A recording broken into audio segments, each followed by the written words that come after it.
खुलुमबाय बेयो बड'लेण्ड इंखं टेलिभिजन दिनै 26 जुन 2022 रबिबार खालि सानसेनि बरादखौ नोंथांमोननि खाथियाव लाबोदों आं सदानन्द दैमारिया।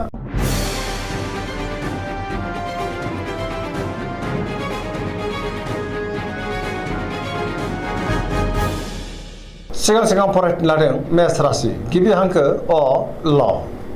दिनैनि साना मोजां आरो गाज्रिनि गेजेरजों बाबेनलांगोन। गोसोआव नेगेटिभ साननाय फैनो हागौ। गुबुननि थाखाय नाङा फाङा जेंनायाव गोग्लैनांनोबो हागौ। गोसोखौ दिनै जोबोर गुलाय गुजाय मोनगोन। मावनो लानाय खामानिखौ मावफुंनो हागोन। देहाया मोजाङै थागोन। अब्लाबो नाथाय जानाय लोंनायाव सांग्रां जानांगोन। रांखावरियाव मोजां नाथाय खरसाया बांगोन। बेफार फालांगियाव मोजां होनजायो। समाजाव मान मोनगोन। न'खराव बिसि फिसायनि गेजेराव एना एनि फैनोबो हागौ। बहाबा हान्थियोब्ला लामा सामायाव सांग्रां जानाया गाहाम। लाइमोनफोरा जोबोर रमान्टिक जागोन। फरायसाफोरा दिनै फरायनायाव गोसो दुंखांगोन आरो मोजां फिथाइ मोनगोन। धोरोमारि बिथिङावबो गोसो दुंखांगोन।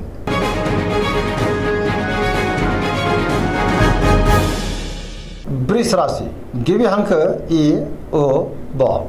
दिनैनि साना जोबोर मोजां। गोदान बोलो फैगोन। हरखाबै गुबुननिफ्राय थोजासे हेफाजाबखौ मोननोबो हागौ। गोसोआव बोलो बांगोन। मावनो लानाय खामानिखौ थि समावनो आरो गोरलैयैनो मावफुंनोबो हागोन। समाजावबो मान मोनगोन। रांखावरियाव दिनै जोबोर मोजां। मोननो गोनांखौ दिनै मोननो हागोन। बेफार फालांगियावबो दिनै जोबोर मोजां मुलाम्फा मोनगोन। आयाबो बांगोन। बहाबा थाङोब्ला दिनै जोबोर मोजां आरो मोजाङैनो हान्थिनोबो हागोन। न'खराव बिसि फिसायनि गेजेराव अननानै फैगोन। देहाया मोजाङै थागोन। सेंग्रा सिख्लाफ्रा जोबोर रमान्टिक जागोन आरो गावबा गावनि गोसोनि साननायफोरखौबो फोरमायलायनोबो हागोन। बहानिफ्रायबा हरखाबै मोजां खौरां फैनोबो हागौ।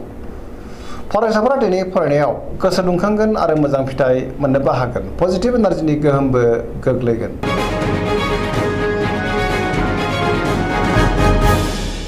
मिथुन राशि गिबि हांखो क स। दिनैनि साना मोजां आरो गाज्रिनि गेजेरजों बाबेनलांगोन। नेगेटिभ एनार्जिनि गोहोम गोग्लैनो हागौ। न'खराव बिसि फिसायनि गेजेराव एना एनि फैनोबो हागौ। गोसोनि साननायफ्रा देबोरनांगोन। गोसोखौ दिनै जोबोर गुलाय गुजाय मोनगोन। मावनो लानाय खामानिखौ मावफुंनो गोब्राब जागोन। माबा नङा माबा मोनसे हेंथा फैनोबो हागौ।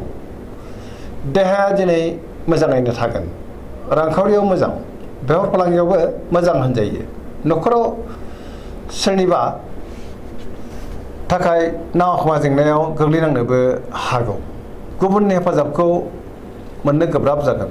बहाबा थांनो एबा हान्थिनो खाबु मोननो हागौ। लाइमोनफोरनि गोसोआ दिनै जोबोर रमान्टिकबो जागोन।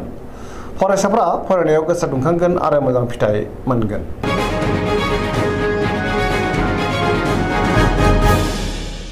कर्कट राशि गिबि हांखो ड ह। दिनैनि साना मोजां आरो गाज्रिनि गेजेरजों बाबेनलांगोन। गोसोखौ जोबोर उसुखुथु मोनगोन। गुबुननि थाखाय नाङा फाङा जेंनायाव गोग्लैनांनोबो हागौ। सांग्रां जानाया गाहाम। मावनो लानाय खामानिखौ मावफुंनो हागोन। रांखावरियाव दिनै बारा मोजां नङा। आयनिख्रुइ दिनै खरसायासो बांसिन जानोबो हागौ। बेफार फालांगियाव बारा मोजां नङा। गोबां खहा जानांनोबो हागौ। देहाया दिनै बारा मोजां थानाय नङा। गोबां रोखोमनि देहायारि जेंनाजों मोगा मोगि जानांनोबो हागौ। सांग्रां जानाया गाहाम। गुबुननि हेफाजाबखौ मोनगोन। गुबुननि गोसोखौ बोनो नाथाय गोब्राब जागोन। न'खराव बिसि फिसायनि गेजेराव अननानै फैगोन। गोसोनि साननायफ्रा देबोरनांनोबो हागौ। समाजाव मान मोनगोन। लाइमोनफोरनि गोसोआ दिनै जोबोर आला खाला जानोबो हागौ। फरायसाफोरा दिनै फरायनायाव गोसो दुंखांगोन आरो मोजां फिथाइ मोननोबो हागोन।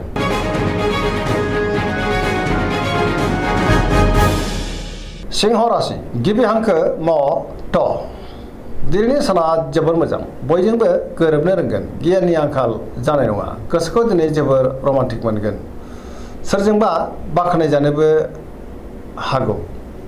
मावनो लानाय खामानिखौ थि समावनो आरो गोरलैयैनो मावफुंनोबो हागोन। लाइमोनफोरनि गोसोआ दिनै जोबोर खुसि जागोन। रांखावरियाव जोबोर मोजां। गोबां धोन आरजिनोबो हागोन। बेफार फालांगियाव दिनै जोबोर मोजां मुलाम्फा मोनगोन। बयजोंबो गोरोबनो रोंगोन। न'खरावबो बिसि फिसायनि गेजेराव अननानै फैगोन। गोसोनि बोलोआ बांगोन। समाजावबो दिनै मान मोननो हागोन। गुबुननि गोसोखौ दिनै गोरलैयैनो बोनो हानानै बांसिन गोजोननाय मोनगोन। सेंग्रा सिख्लाफ्रा बयनिफ्रायबो मोजां खौरां मोननोबो हागौ। फरायसाफ्रा फरायनायाव गोसो दुंखांगोन आरो मोजां फिथाइ मोननोबो हागोन।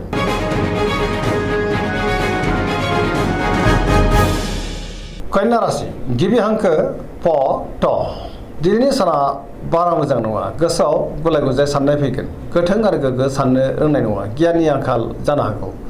गुबुननि थाखाय नाङा फाङा जेंनायाव गोग्लैनांनोबो हागौ। रांखावरियाव मोजां, बेफार फालांगियावबो मोजां होनजायो। न'खराव नाथाय एना एनि फैनोबो हागौ। फरायसाफ्रा फरायनायाव गोसो दुंखांगोन आरो मोजां फिथाइ मोनगोन। सेंग्रा सिख्लाफ्रा गोसोखौ जोबोर आला खाला मोननोबो हागौ। गोसोनि बोलोआ लोरबां जागोन। गोजोननि आंखाल जानो हागौ। गोसोखौ दिनै जोबोर उसुखुथुबो मोनगोन। नेगेटिभ एनार्जिनि गोहोम गोग्लैनो हागौ। सांग्रां जानाया गाहाम।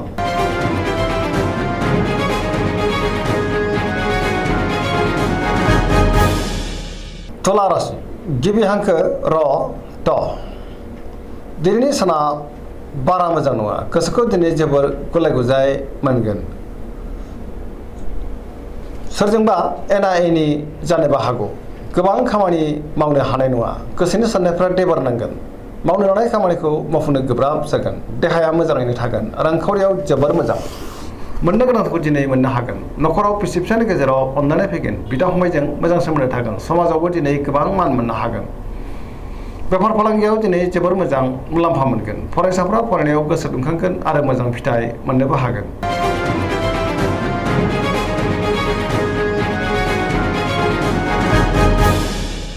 वृश्चिक राशि गिबि हांखो न स।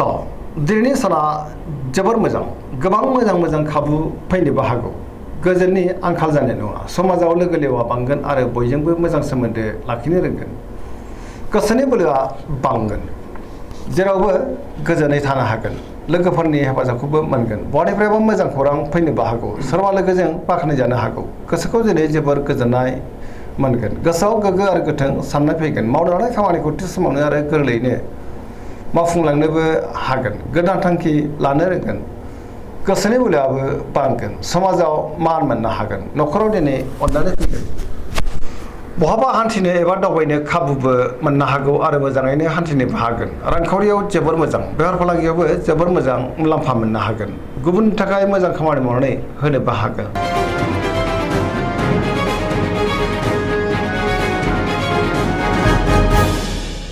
धनु राशि गिबि हांखो ध फ भ। दिनैनि साना जोबोर मोजां। बयजोंबो अनसायजागोन आरो गुबुनखौ अननो रोंगोन। गुबुननि हेफाजाबखौबो मोननो हागोन। गोसोआव पजिटिभ साननाय फैगोन। गोथों आरो गोग्गो साननो रोंगोन। गियाननि आंखाल जानाय नङा। पजिटिभ एनार्जि गोहोम गोग्लैगोन। गोसोखौ जोबोर गोजोननाय मोनगोन। सोरजोंबा अनजासोगारगोन। गोसोनि बोलोआबो बांगोन। धोरोमारि बिथिङावबो दिनै गोसो दुंखांगोन। मावनो लानाय खामानिखौ थि समावनो आरो गोरलैयैनो मावफुंनोबो हागोन। माबा नङा माबा मोनसे मोजां खौरां फैनोबो हागौ। रांखावरियाव जोबोर मोजां। बेफार फालांगियावबो जोबोर मोजां। देहायाबो दिनै मोजाङैनो थागोन। न'खराव अनलायनाय फैगोन। बिमा बिफानि अननाय आरो बोरखौ दिनै मोननो हागोन। लाइमोनफोरा जोबोर रमान्टिक जागोन आरो गावबा गावनि गोसोनि साननायखौ फोरमायलायनोबो हागोन। फरायसाफ्रा दिनै फरायनायाव गोसो दुंखांगोन आरो मोजां फिथाइ मोननोबो हागोन।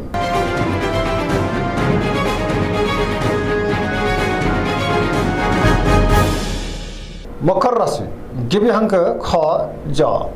दिनैनि साना जोबोर मोजां। गोसोखौ जोबोर गोजोननाय मोनगोन। गोसोआव पजिटिभ साननाय फैगोन। गोथों आरो गोग्गो साननो रोंगोन। गियाननि आंखाल जानाय नङा। देहाया दिनै मोजाङैनो थागोन। अब्लाबो नाथाय जानाय लोंनायाव सांग्रां जानांगोन। गोसोनि साननायफ्रा जाफुंगोन। रांखावरियाव जोबोर मोजां। मोननो गोनांखौ दिनै मोननो हागोन। बेफार फालांगियावबो जोबोर मोजां मुलाम्फा मोनगोन। आयाबो बांगोन। गुबुना खहा खालामनो नाजाब्लाबो नाथाय खहा खालामनो हानाय नङा। मावनो लानाय खामानिखौ थि समावनो आरो गोरलैयै मावफुंनो हागोन। पजिटिभ एनार्जिनि गोहोमबो गोग्लैनो हागौ। लाइमोनफोरनि गोसोआ दिनै नाथाय अब्लाबो आला खाला जानो हागौ। सांग्रां जानाया गाहाम।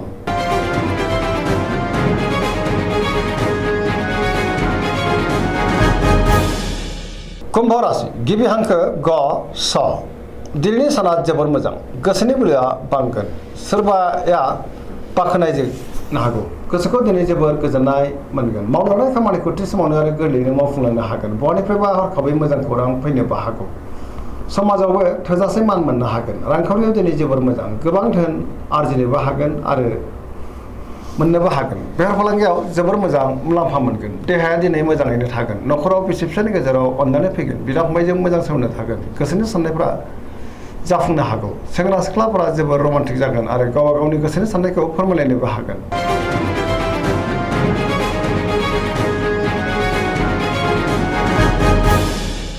मीन राशि गिबि हांखो ड स दिनैनि साना जोबोर मोजां गोसोआ दिनै जोबोर गोजोनगोन जेरावबो जाफुंसार जानो हागोन गोबां मोजां खाबु फैनोबो हागौ माबा मोनसे मोजां खौरां मोनगोन गोदान बिबान मोननो हागौ आरो रुजुनोबो हागोन गोसोखौ दिनै जोबोर गोजोननाय मोनगोन गोसोनि बोलोआ बांगोन देहायाबो दिनै मोजाङैनो थागोन रांखावरियाव जोबोर मोजां गोबां धोन आरजिनो हागोन आरो दोनथुमनोबो हागोन न'खराव बिसि फिसायनि गेजेराव अनलायनाय फैगोन बिदा फंबायनिफ्राय मोजां सोमोन्दो मोननो हागोन गोसोआ दिनै जोबोर रमान्टिक जागोन आरो लाइमोनफ्रा गावबा गावनि गोसोनि साननायखौ फोरमायलायनोबो हागोन पजिटिभ एनार्जिनि गोहोमबो गोग्लैगोन गोसोनि साननाय आरो लुबैनायफ्रा मोगथाङाव जाफुंनो हागौ दिनैनि राशि फरायथिना एसेनोसै जोबनायाव बेखौनो खावलायो जाहाथे नोंथांमोना सानफ्रामबो जोंनि बे बड'लेण्ड इंखं टेलिभिजनखौ नायबाय थायो आरो साबस्क्राइब खालामो लोगोसे लाइक खालामो आरो शेयार खालामो एसेनोसै गोजोन्थों